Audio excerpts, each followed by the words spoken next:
मैं हूं फैजान और आज हम बात करेंगे लीनियर एक्सपेंशन के बारे में। Linear expansion it's mean that length में जब एक्सपेंशन आता है तो उससे कितने इफेक्ट पड़ते हैं और क्या चीज़ों पर इफेक्ट पड़ता है। तो हमें नॉर्मली जानते हैं कि जब भी किसी चीज़ का टेम्परेचर इंक्रीज किया जाता है, it's mean that when we increase the temperature of something of some body that this body will be increase in length, तो वो लेंथ में इंक्रीज होती है। बॉडी अब वॉल्यूम रखती है तो वॉल्यूमेटिकली वो एक्सपैंड होगी।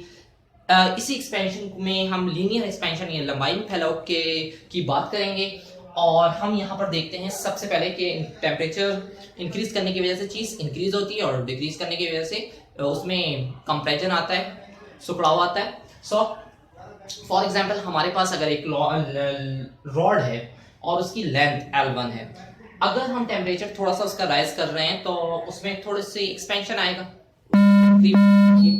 अब फॉर एग्जांपल मार्कर जितनी वो लेंथ है उस रॉड की, तो उसे हमने L1 कह दिया है। उसमें अगर हम टेम्परेचर 1 डिग्री बढ़ा रहे हैं, 130 डिग्री था, टेम्परेचर 31 कर दिया, तो उसमें इंक्रीमेंट अगर आता है तो थोड़ा सा मामूली से आता है, 30 से 35 कर दिया तो इंक्रीमेंट मामूली से आएगा।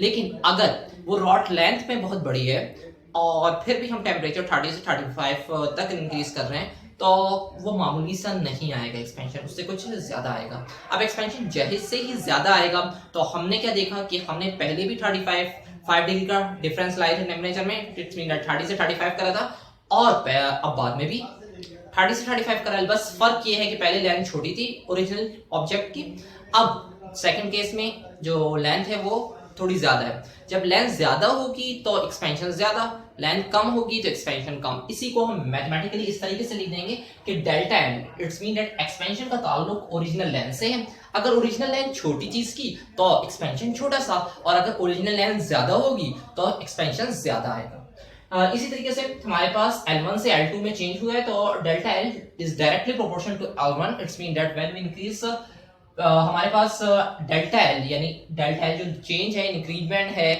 लेंथ में, वो डिपेंड करेगा ओरिजिनल लेंथ पर। ओरिजिनल लेंथ छोटी तो इंक्रीमेंट छोटा, ओरिजिनल लेंथ ज्यादा और तो होगी तो हमारे पास इंक्रीमेंट भी ज्यादा होगा। इस तरीके से ओरिजिनल जो टेम्परेचर का इंक्रीमेंट है उस पर भी डिपेंड करती है लेंथ में increment. It's mean that delta L जो कि इंक्रीमेंट इन लेंथ है, ये डिपेंड करेगा डेल्टा टी पर भी। डेल्टा टी मींस अगर टेम्परेचर हमने 5 डिग्री इंक्रीज करा था तो एक्सपेंशन थोड़ा सा, अगर टेम्परेचर हम 5 डिग्री से ज्यादा एक्सपैंड करेंगे, इट्स मीन दैट बहुत ज्यादा बढ़ा देंगे, 30 से हमने ले गए 50 तक ले गए, तो एक्सपेंशन कुछ ज्यादा आएगा। ये नहीं कि उतना ही आएगा जिसके 30 से 35 ले जाने पर आया था।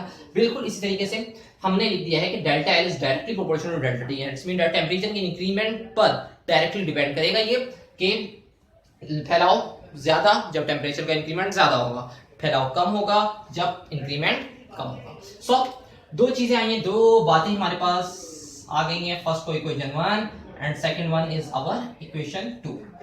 सो combine both equations, delta L is directly to L1 and delta T. Mathematically form में जब हम प्रोपोर्शनल का साइन हटाएंगे तो कोई कांस्टेंट यूज होगा और इक्वल आएगा। तो इक्वल लगाने के बाद जो कांस्टेंट यूज हो रहा है वो भी यहाँ पर बिल्कुल शेप है तो ऐसा ही है, लेकिन इसका नाम है अल्फा और ये हमारे पास लीनियर एक्सपेंशन का कोएफिशिएंट है। ये डिपेंड करेगा उस चीज पर कि जिस चीज में एक्सपेंशन आई है। इट्स मीन दैट अगर आयरन है, आयरन की रॉड है तो डिपेंड करेगा ये डेल्टा एल, ये हमारे पास जो अल्फा है ये हमें बताएगा कि जो चीज है वो आयरन है। वो कॉपर है तो कॉपर के लिए इसकी अलग वैल्यू होगी, या एल्यूमिनियम के लिए अलग, आयरन के लिए अलग। इट्स मीन दैट तमाम मटेरियल के लिए ये वैल्यू अलग अलग होगी। ये उसकी कंस्ट्रक्शन पर डिपेंड करेगा कि वो चीज किस तरीके से कंस्ट्रक्ट हुई है। सो हमारे पास इक्वेशन आ चुकी है, delta L is directly proportion, delta is L is equal to alpha L1 delta T. So ये लीनियर एक्सपेंशन के लिए इक्वेशन बन गई है। डेल्टा एल हमारे पास डिपेंड करता है, अगर हम देखें L2 लेंथ में ज्यादा है, L1 लेंथ में कम है, तो अगर L2 में से हम इस L1 के पोर्शन को, इतने एरिया को हटा दें, निगलेक्ट कर दें, तो जो डिस्टेंस बचता है वो सिर्फ और सिर्फ यहां से लेकर यहां तक है, जिसे हम क्या बोल रहे हैं, डेल्टा एल कह रहे हैं। सो डेल्टा एल की जगह हम लिख सकते हैं delta L is equal to L2 minus L1। So यहां पर मैंने लिख दिया L2 minus L1 is equal to alpha L1 delta T. सही है, ये रेफरेंस दिया है हमें और डेल्टा एल की जगह हमने लिख दिया L2 minus L1, alpha L1 delta T, alpha L1 delta T. अगर इस L1 को राइट साइड पर शिफ्ट करें माइनस साइन के साथ है, वहां जाकर पॉजिटिव हो जाएगा, यहां पॉजिटिव साइन के साथ अल्फा L1 डेल्टा टी था, L2 इज इक्वल टू, इसमें दोनों में जो चीज कॉमन है, जो चीज एक जैसी है, सेम है, वो है L1। सो L1 हमने कॉमन ले लिया, यहां पर रिमेनिंग जो वैल्यू बचेगी वो 1 प्लस अल्फा L1 कॉमन हो चुका है, डेल्टा टी रिमेनिंग बच जाएगा। सो अब हमारे पास इक्वेशन बन चुकी है L2 is equal to L1 into 1 plus alpha delta T. So हमारे पास दो इक्वेशंस हैं, एक डेल्टा टी और एक L2, यानी जो नई लेंथ होगी वो हमें ये इक्वेशन बताएगी कि नई लेंथ क्या है।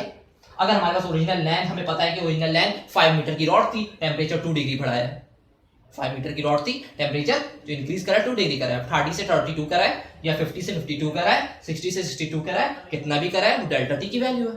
सो डेल्टा एल हमने अल्फा में ये बताएगा कि वो चीज आयरन की थी, स्टील की थी, उसकी हमें वैल्यू यहाँ पुट करनी होगी, टेम्परेचर का इंक्रीमेंट पुट करना होगा कि कितना टेम्परेचर इंक्रीज हुआ है। सो इसी तरीके से एल ओरिजिनल लेंथ हमें चीज की पता हो तो हमें मालूम कर सकते हैं उस चीज में आने वाली एक्सपेंशन। इट्स मीन दैट नई लेंथ को, ये ओरिजिनल लेंथ थी और ये एक्सपेंशन के बाद वाली लेंथ है, इस तरीके से हम उस डेल्टा एल फाइंड कर सकते हैं। अगर हमें टेम्परेचर का चेंज पता होगा तो हम डेल्टा एल को फाइंड कर सकते हैं इस फार्मूले के जरिए। इट्स मीन आयरन के लिए अल्फा की वैल्यू पुट करेंगे, स्टील के लिए जिसके लिए भी जौन सा मटेरियल हो। इसी तरीके से डेल्टा टी हमें पता है कि टेम्परेचर 2 डिग्री 3 डिग्री जितना डिग्री भी इंक्रीज करा गया उसके जरिए हम जो है इंक्रीमेंट फाइंड कर लेंगे कि उस रॉड में कितना इंक्रीमेंट आया, उसमें रॉड में कितना इजाफा हुआ है, वो कितनी फैली है। सो आई होप कि आपको लीनियर एक्सपेंशन के लिए ये दो डेरिवेशन छोटी सी क्लियर हो गए होंगी। Thanks for watching. ये इसके अलावा मजीद हमारे पास जो एग्जाम में क्वेश्चन आता है beta is equal to 3 alpha की डेरिवेशन आती है, उस डेरिवेशन का इसी से आगे लिंक है, उसे हम मजीद नेक्स्ट वीडियो में डिस्कस करेंगे। जब तक के लिए अल्लाह ने के बाद अस्सलाम वालेकुम।